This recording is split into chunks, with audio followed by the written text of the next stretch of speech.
तर तुमची Ladki Bahin KYC successful आहे का अनसक्सेसफुल आपण आता हे बघू शकतो. तर ती कशी बघायची हे मी तुम्हाला समोर व्हिडिओमध्ये सांगणार आहे. लाडकी बहीण योजनेमध्ये मोठा बदल झालेला आहे. साईटवरती पण चेंजेस झालेले आहेत. साईटवरती ई-केवायसी करण्याचा फॉर्मॅट हा चेंज झालेला आहे.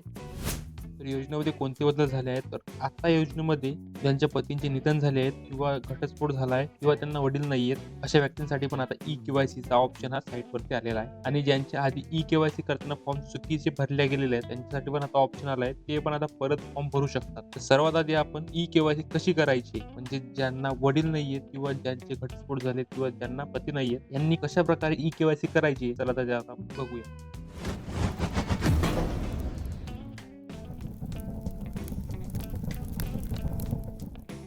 सर्वात आधी तुम्हाला साईट ओपन करायची आहे. तिथे तुम्हाला तुमचा आधार नंबर टाकायचा आहे. तर ओ-टी-पी टाकायचा आहे. ओ-टी-पी टाकल्यानंतर तिथे तुमच्यासमोर 2 ऑप्शन येतील, विवाहित आणि अविवाहित. तर सर्वात आधी आपण विवाहितसाठी बघणार आहोत. विवाहितवरती क्लिक केल्यानंतर तुमच्यासमोर आता 3 ऑप्शन दिसतील. पती हयात आहेत, पती हयाती नाहीत आणि घटस्फोट. म्हणजे आता यामधलं तुमचं ऑप्शन कोणतं आहे ते तुम्ही बघा आणि त्याच्यावर क्लिक करा. तुमचे पती हयात असतील तर तुम्ही आधार नंबर टाकून इझिली तुम्ही ई-केवायसी करू शकता.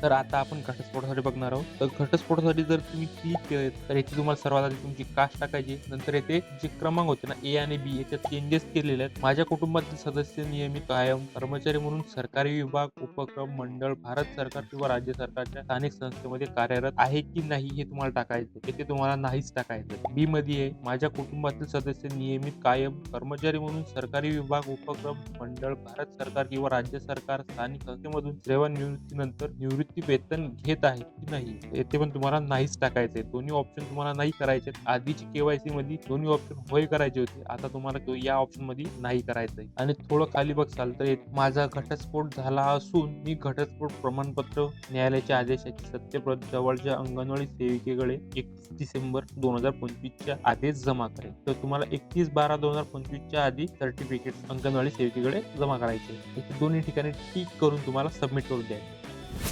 आणि आता आपण अविवाहितसाठी पण बघणार आहोत. तर अविवाहितसाठी तुम्हाला 2 ऑप्शन मिळतील. वडील हयातमध्ये आहेत किंवा वडील हयातमध्ये नाही आहेत. तर वडील हयातमध्ये असेल तर त्यांचा आधार नंबर टाकून तुम्ही केवायसी करू शकता. जर नसतील तर तुम्हाला आता त्यांचं पण जे मृत्यूचे प्रमाणपत्र आहे ना अंगणवाडी सेविकेकडे द्यायचे आहे. ते अंगणवाडी सेविकेकडे दिल्यानंतर तुमची केवायसी सक्सेसफुली होऊन जाईल. आणि हीच प्रोसेस जर पती हयातमध्ये नसतील तर त्यांना पण लागू होतो. त्यांचं पण जे मृत्यूचं प्रमाणपत्र आहे ते अंगणवाडी सेविकेकडे द्यायचं आहे आणि केवायसी करून घ्यायची. आणि आता तुमची ई-केवायसी सक्सेसफुल आहे की नाही ते कसं बघायचं? तर तुम्हाला पोर्टल ओपन करायचं आहे. तिथे तुम्हाला तुमचा आधार नंबर टाकायचा आहे. आधार नंबर टाकल्यावर जर का तिथे असा मेसेज येतोय तुमची ई-केवायसी ही आधीच पूर्ण झालेली आहे, म्हणजेच ई-केवायसी ही सक्सेस आहे.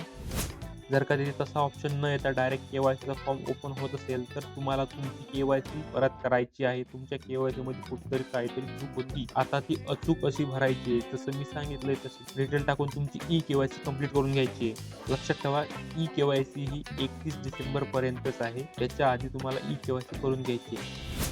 जर व्हिडिओ आवडला असेल तर व्हिडिओला लाईक करा आणि जर का लाडक्या बहीण योजनेची माहिती अपडेट्स तुम्हाला सर्वात आधी घ्यायची असतील तर चॅनलला सबस्क्राईब करा आणि तुमची ई-केवायसी सक्सेस आहे का अनसक्सेस हे कॉमेंटमध्ये नक्की कळवा.